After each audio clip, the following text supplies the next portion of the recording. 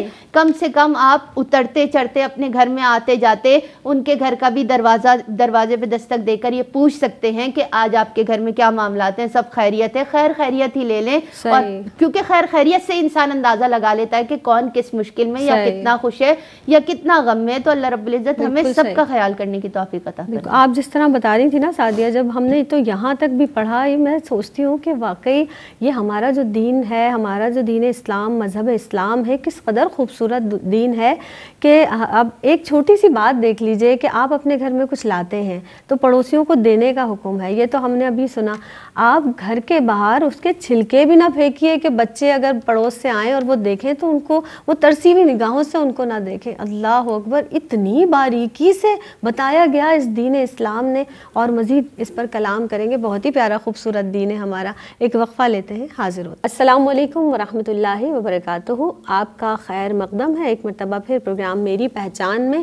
اور جناب واقعی وقفے پہ جانے سے قبل ہم یہ بات کر رہے تھے کہ ہمارا مذہب، ہمارا جو دین اسلام ہے وہ کس قدر آسان بھی ہے، زندگی کو سہل بناتا ہے. مشکلات اس دین میں نہیں ہے بلکہ چاہتا ہے یہ دین کہ آسانیاں بہم پہنچائی جائیں اور بلا تفریق رنگ و نسل. اس حوالے سے میں یہ بات ضرور کہنا چاہوں گی کہ اگر آپ کے پڑوس میں کوئی بھی ہے اس کا بھی خیال آپ نے رکھنا ہے، یہ نہیں کہ صرف مسلمان گھرانے کے تعلق سے۔ اور آپ دیکھیں کہ کبھی کبھی ہم یہ سوچتے ہیں نا کہ بھائی ہمارا تو ایسا ایٹیٹیوڈ ہے کہ ہم اپنے پڑوس میں، ہم تو ایسے پوش علاقے میں رہتے ہیں، وہاں تو کوئی ایک دوسرے کو جانتا ہی نہیں ہے کہ کون پڑوس میں رہتا ہے۔ مطلب یہ تمام چیزیں دین اسلام اس کی تعلیم نہیں دیتا، خیال رکھنے کی تعلیم دیتا ہے۔ تو آپا واقعی ہم یہی بات کر رہے ہیں کہ کتنا سہل اور آسان دین ہے کہ اکثر اب ہم نے یہ بھی دیکھا نا کہ آپا کے لوگ گلی میں گاڑی کھڑی کر دیتے ہیں، اگر ان سے کہیں بھائی پلیز ہٹا لیجئے تو وہ کہتے ہیں بھائی ہماری تو بڑی گاڑی ہے، شاید لوگ جیلس ہوتے ہیں ہماری گاڑی سے۔ ارے بھائی آپ کی گاڑی سے جیلس نہیں ہے، آپ کی گاڑی راستہ روک رہی ہے، اس کو ہٹا لیجئے۔ آپا ایک پوائنٹ اور بھی ہے کہ جس طرح ہم نے کہا نا کہ دکھ اور سکھ میں پڑوسی سب سے پہلے کام آتے ہیں، اب دکھ اور سکھ کے حوالے سے میں چاہوں گی تھوڑا سا ڈیٹیل میں آپ بتائیے گا۔ دیکھیں نا زینب، آپ نے شعر سنا کہ یہی ہے عبادت، یہی دین و ایمان کے کام آئے دنیا میں انسان کے انسان۔ دین اسلام میں جتنا حقوق العباد کی ادائیگی پر زور دیا گیا ہے، کسی بھی چیز پر اتنا زور نہیں دیا گیا، اور اتنا خوبصورت دین ہے۔ آپ نے بھی بتایا کہ جس نے راستے سے تکلیف دہ چیز ہٹا دی، اللہ نے اسے بخش دیا۔ جس نے پیاسے جانور کو پانی پلا دیا، اللہ نے اسے مغفرت کی نوید سنائی۔ ایک شخص بہت گناہ گار تھا، اس کو دوزخ میں ڈالا جا رہا تھا، تو فرشتوں نے کہا کہ تم نے زندگی میں کوئی نیکی کی؟ تو اس نے کہا میں نے کوئی نیکی تو نہیں کی، لیکن جو شخص مقروض ہوتا تھا اس کو میں قرض کی ادائیگی میں سہولت فراہم کرتا تھا۔ ندا آئی کہ اس کو جنت میں داخل کر دو اور اس کے گناہوں کو بخش دو۔ تو دوسروں کی خوشی و غم میں شریک ہونا، دوسروں کے دکھ درد کا ساتھی بننا، دوسروں سے خندہ پیشانی سے ملنا، کسی اپنے رشتہ داروں کی مالی معاونت کرنا، ان کی بیٹیوں کی شادی میں بڑھ چڑھ کر حصہ لینا، کسی شخص کا ایکسیڈنٹ ہو جائے یا کسی بیماری میں مبتلا ہے تو اس کو اس کے علاج معالجے کی سہولت اس کے لیے فراہم کرنا، اور کیا نام ہے کسی کو فی کے لیے فیس کی ادائیگی کرنا، اور کسی کو بیسک نیڈس، اس کے گھر میں راشن پہنچانا، اس کے بچوں کی ضروریات زندگی کا خیال رکھنا۔ اللہ تعالیٰ نے زینب قدم قدم پر ان لوگوں کے لیے اجر و ثواب رکھا ہے۔ چھوٹی سی نیکی بھی ہماری چھوٹی سی نیکی بھی، نیکی کرتے وقت کبھی بھی کوتاہی نہ برتے، ہماری چھوٹی سی نیکی بھی ہماری نجات کا سبب ہو سکتی ہے۔ دیکھیں امام زین العابدین کا جب وصال ہوا، لوگوں نے غسل دینے لگے تو ان کے پیتے مبارک پر بے انتہا زخموں کے نشان تھے۔ جب لوگوں نے وجہ دریافت کی تو پتہ چلا کہ رات کی تاریکی میں جب دنیا سو جاتی تھی وہ اپنے پیتے مبارک پر راشن لادا کرتے تھے اور لوگوں کے گھر پہنچایا کرتے تھے، اور ان کے وصال کے بعد یہ پتہ چلا کہ 1000 گھر ایسے تھے جن کی وہ مالی اعانت کیا کرتے تھے۔ اسی طرح جب حضرت علی کرم اللہ وجہہ کا وصال ہوا اور جنت کے دونوں شہزادے ان کو آخری منزل تک پہنچا کر آ رہے تھے تو ایک مطلب کہ جنگل میں ایک جھوپڑی نظر آئی تو وہ پانی پینے وہاں گئے تو بڑھیا رو رہی تھی کہ ایک شخص آتا تھا، روز میرے لیے کھانا بنا کے لاتا تھا اور مجھے اپنے ہاتھ سے کھلاتا تھا۔ تو جنت کے دونوں شہزادوں نے کہا کہ آپ اس کی کوئی نشانی بتائیے، تو انہوں نے کہا بیٹا اس کی آواز تم سے مشابہ تھی۔ تو جنت کے دونوں شہزادے زار و قطار رونے لگے اور کہنے لگے کہ وہ ہمارے والد محترم تھے جن کو ہم ان کی آخری منزل تک پہنچا کر آ رہے ہیں۔ دیکھیں زینب، سب جیتے ہیں، اپنی ضروریات زندگی پوری کرتے ہیں اور اپنے جس طرح زندگی گزارنا چاہتے ہیں، لیکن اس طرح جئیں کہ جب آپ زندہ رہیں تو لوگ آپ کو قدر کی نگاہ سے دیکھیں، اور جب آپ دنیا سے رخصت ہو جائیں تو لوگ آپ کی نیکیوں کو یاد کر کے دہاڑے مار مار کے روئیں۔ ایک عورت مسجد میں جھاڑو لگایا کرتی تھی، جب نبی کریم صلی اللہ علیہ وسلم کو پتہ چلا کہ اس کا انتقال ہو گیا تو نبی کریم صلی اللہ علیہ وسلم نے کہا تم نے مجھے کیوں نہیں بتایا؟ پھر اس کی قبر معلوم کی، وہاں پر جا کر نبی کریم صلی اللہ علیہ وسلم نے نماز جنازہ پڑھی اور فرمایا کہ اہل قبور کی قبریں جو تاریکی میں ہوتی ہیں اور میری وہاں نماز جنازہ پڑھنے سے اللہ ان قبروں کو منور کر دیتا ہے۔ تو دیکھیے انسانیت کا درد رکھیے، انسانیت قیمتی خزانہ ہے، اسے لباس میں نہیں انسانوں میں تلاش کریں۔ جس نے انسانیت کا خیال رکھا اور جو لوگوں کے کام آیا تو میرا ایمان ہے کہ اللہ تعالیٰ اسے دنیا میں اتنا نوازتا ہے، کہتا اللہ ہم اتنی نعمتیں عطا کر دی، ہم کس طرح تیرا شکر ادا کریں؟ تو اللہ کی نعمتوں کی قدر کریں، شکر ادا کریں اور صبر و سکون سے اپنی زندگی گزاریں۔ دیکھیے سکون کی کوئی نعم البدل نہیں. جس کی زندگی میں سکون اور ایمان ہے وہ ایک مطمئن زندگی گزارتا ہے, اور مطمئن زندگی ہم اسی وقت گزار سکتے ہیں جب حقوق اللہ کے ساتھ حقوق العباد کی ادائیگی اور آپ جو نعمتیں اللہ نے آپ کو دی ہیں ان میں سے تقسیم کریں. بار بار یہی بات ہو رہی ہے کہ آپ کو جو نعمت دی ہے اسی میں سے سہولت پہنچائیے. اللہ رب العزت ان نعمتوں کو بڑھا دے گا. یہ قانون ہے اور اللہ کا قانون نہیں بدلتا, یاد رکھیے اللہ کا قانون نہیں بدلتا. بچوں کی تربیت کے حوالے سے بھی میں چاہوں گی آپا, جس طرح سے کہیں ہم دیکھتے ہیں نا پڑوس میں کوئی کمزور ہے, ایک بچے کے اخراجات آپ اپنے ذمہ لے لیجئے. کتنی بڑی بات ہے کہ وہ بچہ جب پڑھے گا, کسی مقام پر پہنچے گا, جب تک وہ کام کرتا رہے گا اور اچھائی اور بھلائی کے کام کرتا رہے گا تو آپ کو بھی اس کا اجر ملے گا. سعدیہ آپ کی طرف بڑھوں گی بلا کسی تاخیر. سعدیہ ایک معاملہ ہے, خاص طور پر لوگ قرض لے لیتے ہیں پھر پریشان رہتے ہیں. آپ یقین کریں لوگوں کی ساری زندگی قرض اتارنے میں گزر جاتی ہے. تو دین اسلام نے اس پر بھی بہت زیادہ زور دیا ہے کہ قرض داروں کی جو مدد کرتا ہے نا, قرض اتارنے میں ان کی مدد کرتا ہے. اس تعلق سے میں چاہوں گی اس پوائنٹ کو آپ ضرور فرمائیے. بسم اللہ الرحمن الرحیم. سورہ بقرہ میں اللہ رب العزت نے ارشاد فرمایا, آیت پاک کا مفہوم ہے, اور اگر قرض دار تنگی میں ہے تو اسے مہلت دو آسانی تک, اور اگر تم معاف کر دیتے ہو تو یہ تمہارے لیے بہتر ہے اگر تم جانو. اللہ رب العزت نے قرآن پاک میں فرما دیا. دیکھیے آقا علیہ الصلوۃ والسلام کی سیرت مبارکہ سے بھی ہمیں پتہ چلتا ہے کہ آقا علیہ الصلوۃ والسلام نے بھی فرمایا, حدیث پاک کا مفہوم ہے کہ اگر کوئی شخص چاہے کہ اس کے قیامت کے دن کی تکلیفات سے اسے نجات ملے تو اسے چاہیے کہ وہ مفلس کو مہلت دے یا پھر قرض معاف کر دے. پھر آقا علیہ الصلوۃ والسلام نے یہ بھی فرمایا کہ کوئی دنیا میں قرض دار کا قرض معاف کرتا ہے تو وہ کل قیامت کے دن اللہ کے عرش کے سائے میں سے ایک سائے میں ہوگا, جبکہ اس دن کوئی اور سایہ نہیں ہوگا. اور ابھی آپا نے بھی جس حدیث مبارکہ کا ذکر کیا, یعنی جب ایک فرشتہ ایک شخص کی روح قبض کرنے آیا تو اس سے پوچھا کہ تمہارا کوئی نیک عمل, تو اس نے کہا کہ میرا کوئی عمل ایسا نہیں ہے. اس نے کہا غور کرو, تو اس نے غور کیا, اس نے کہا ایسا تو کوئی نہیں ہے, بس یہ ہے کہ میں تجارت کیا کرتا تھا تو مالدار بھی مجھ سے مہلت مانگتا تھا تو میں دے دیتا تھا, اور تقریباً مفلسوں کا تو قرض معاف ہی کر دیا کرتا تھا. تو اللہ رب العزت مطلب درگزر کرتا تھا. اللہ رب العزت نے فرشتے سے فرمایا کہ تم بھی اس سے درگزر کرو. تو یعنی ہمیں بتاتی ہے سرکار دو عالم صلی اللہ علیہ وسلم کی سیرت کہ اگر کوئی قرض لے کر مشکل میں ہے تو اس کے لیے آسانی کرو گے, تو تم یہاں آسانی کرو گے, رب وہاں تمہارے لیے آسانی رکھے گا. امام اعظم ابو حنیفہ کا ایک بہت خوبصورت واقعہ ہے کہ ایک مجوسی نے امام اعظم ابو حنیفہ سے قرضہ لیا ہوا تھا. کچھ دن گزر گیا, امام اعظم ابو حنیفہ اس سے جب قرضہ لینے گئے تو آپ جب راستے میں جا رہے تھے تو آپ کے جوتوں میں کچھ گندگی لگ گئی. آپ اس کے گھر کے پاس پہنچے تو اپنے جوتوں کو صاف کرنے لگے تو اس کی دیوار پر وہ گندگی لگ گئی, اور دیوار اتنی خستہ تھی کہ اگر وہ اس کو صاف کرتے تو وہ بھی جھڑتی دیوار بھی. تو آپ نے دروازے پر دستک دی, اس کی خادمہ باہر آئی تو اس شخص کو بلوایا. وہ شخص آیا, اس نے گھر اندر جا کے بتایا امام اعظم ابو حنیفہ آئے.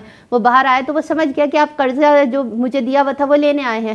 تو آپ سے وہ ٹال مٹول کرنے لگا. تو آپ نے فرمایا یہاں تو قرضے سے بھی ایک بڑا مسئلہ ہے جس میں گر گیا ہوں. اس نے کہا کیا؟ کہا آپ کی دیوار پر یہ گندگی آ گئی ہے, اس کو صاف کرنے کا حل بتائیں. اسی وقت اس مجوسی نے کہا کہ اس دیوار کی گندگی کو صاف کرنے کی ابتدا میں اپنی ہی گندگی کو صاف کرنے سے کرتا ہوں. اس نے اسی وقت دین اسلام قبول کر لیا. یعنی ہمارے تو بزرگوں کا بھی یہ کردار تھا, ہمارے اماموں کا بھی یہ کردار ہے کہ انہوں نے بتا دیا کہ مطلب وہ اتنی سی چیزوں کے لیے بھی کہ مطلب کسی کے گھر پر یہ تکلیف چلی گئی ہے تو وہ بتا دیا کہ اس کی دیوار پر لگی رہے گی تو دیوار بھی بری لگے گی, اور یہ ایک نجاست ہے جو لگی ہوئی ہے. تو اس نے کہا میں اس نجاست کو اپنے پاس سے ہی دور کرنے کی ابتدا کرتا ہوں. اور ہم کیا کرتے ہیں, صفائی کی اور سارا کچرا برابر میں یا پڑوسیوں کے اس میں کر دیا, یا پھر اپنا گھر تو چمکا لیا لیکن ادھر ادھر گلی ولی سب گندی ہے تو کوئی مسئلہ نہیں ہے. یہی بات ہے کہ ایک تو پہلی بات جو اہم سوال ہے کہ قرض داروں کو قرض دیں. اور آج کل کے دور میں اگر آپ کسی کو جانتے ہیں کہ آپ نے ہمیشہ دیا اور یہ واپس ہی نہیں کرتا ہے, کچھ لوگوں کی ہیبٹس بھی ہوتی ہے, یہ تو حکم دین اسلام دیتا ہے کہ ان کو مہلت دو, لیکن کچھ لوگوں کی یہ ہیبٹ ہو جاتی ہے کہ اچھا وہ شخص تو لیتا ہی نہیں ہے کہ چلو دوبارہ مانگ لیں. تو پھر آپ کے اوپر ہے کہ پھر آپ احتیاط کریں. لیکن اللہ رب العزت نے آپ کو اتنی توفیق دی ہے تو پھر آپ اس رب کی رضا کے لیے دے دیں. آج آپ یہاں دیں گے, یہ وہاں جمع ہو رہا ہے. دیکھیے آقا علیہ الصلوۃ والسلام نے فرمایا کہ اللہ رب العزت کی بارگاہ میں کوئی کھجور بھی صدقہ کرتا ہے نا رزق حلال میں سے، تو اللہ رب العزت اسے اپنے دائیں ہاتھ میں لے کر پالتا ہے، اس طرح جس طرح تم کوئی بکری یا اونٹ کے بچے کو لے کر پالو اور اسے جوان کر دو، تو وہ تمہارے لیے وہاں پر پہاڑ بن رہا ہے، اور ہر شخص اس جہاں سے جب اس جہاں میں جائے گا تو اپنے صدقے کے سائے تلے ہوگا، تو یہ ایک صدقہ سمجھ کر پھر اس کو چھوڑ دیں تو اللہ رب العزت اس پر اجر عظیم دینے والا ہے، اور اس رب کی ذات اور اس کے خزانے میں کوئی کمی نہیں ہے۔ آپ کسی کو ایک دیتے ہیں وہ 10 بنا کر لوٹاتا ہے، تو اللہ کی رضا کے لیے جب ہر قدم اٹھائیں اور خالص نیت کے ساتھ کسی کی مدد کریں تو وہ رب غفور الرحیم ہے، اور وہ دینے پر قادر ہے، وہ ضرور دے گا، اور جس دن سے دنیا بنی ہے وہ رب دے ہی رہا ہے، اس کے خزانے میں کوئی کمی نہیں، تو اس کے دیے میں سے لوگوں کو دیں گے تو اللہ رب العزت اس خزانے کو ہمیشہ بڑھائے گا۔ سبحان اللہ۔ اور بڑی احتیاط کے ساتھ ایک جملہ میرے ذہن میں آ رہا ہے، چلیے کہہ ہی دیتی ہوں۔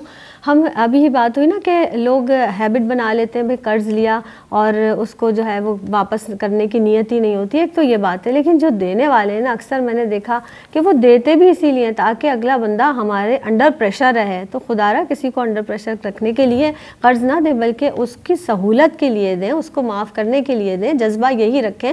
یہ نہ ہو کہ آپ پھر بڑے چوڑے ہو کر گھومتے رہیں اور اس کے سامنے اس کو محکوم بنا لیں کہ بھائی ہم نے اس کی مدد کی ہے۔ نا جی نا، وہ اللہ دیکھ رہا ہے، اللہ کی خاطر کرے جو کچھ کرنا ہے۔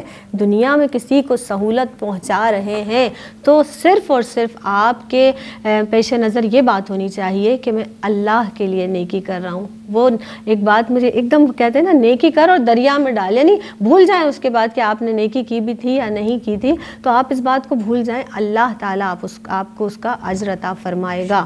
ڈاکٹر صاحبہ آپ موجود رہیں، بہت اچھی گفتگو رہی ہے، جزاک اللہ، اللہ تعالیٰ آپ کو بہت نیکیاں عطا فرمائے۔ اور سعدیہ آپ یہاں پر تشریف لائیں، اللہ تعالیٰ آپ کے علم میں مزید برکتیں عطا فرمائے۔